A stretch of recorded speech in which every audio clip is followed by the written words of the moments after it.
Mazo solīšu digitālā puzle ir viens no instrumentiem, kas dod iespēju arī uzlabot office ikdienas darbus, padarīt interesantākas sapulces un tikt pie gataviem praktiskiem risinājumiem, ko ieviest jau tagad.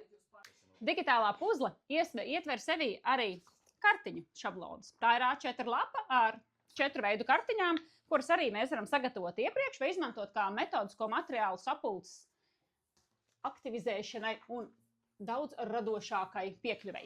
Jo šajās kartiņās ir ietvērtas 32 darbības, kas saliekot kopā veido savu milzu krāsojamo plakātu vai tiek izmantot kā kartiņa, piemēram, kompliments kolēģiem, jo otra puse kartiņai ir brīva, lai tajā uzrakstītu kādu īpašu novēlējumu vai ideju, kā uzlabot savus zaļā dzīvesveida ikdienas soļus.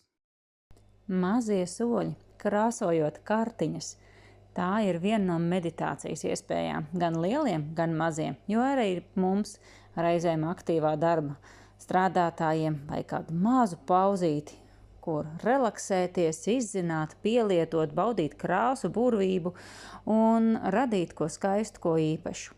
Šādā veidā arī darbojoties kolektīvā, katram izdalot savu mazo solīšu kartiņu, liekot tās kopā, radot savu milzu krāsojamo plakātu no kartiņām kā puzli, soli pa solim, arī veidojas šis te saliedēšanās efekts, kā arī prezentācija. Kas ir tas, kas ir katrā kartiņā attēlots, kas ir tā pievienotā vērtība?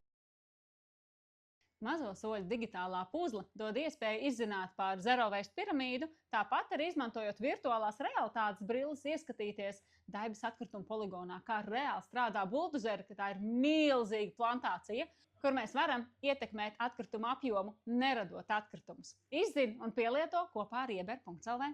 Lielākais bonus digitālai mazo solīšu puzlē ir tās pieejamība, jo iegādājoties, veicot apmaksu, tev automātiski e-pastā atnāk links, kuru atverot, lejupielādē, izdrukā un aiziet, griez līmē, krāso zīmē, radi savu mazo solīšu ciematu.